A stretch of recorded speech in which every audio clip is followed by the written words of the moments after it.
جنت کا مینڈھا۔ حضرت ابراہیم علیہ السلام نے جب حضرت اسماعیل علیہ السلام کو ذبح کرنے کے لیے زمین پر لٹایا تو اللہ تعالیٰ کے حکم سے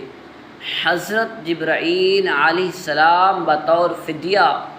جنت سے ایک مینڈھا یعنی دمبا لیے تشریف لائے اور دور سے اونچی آواز میں فرمایا اللہ اکبر اللہ اکبر۔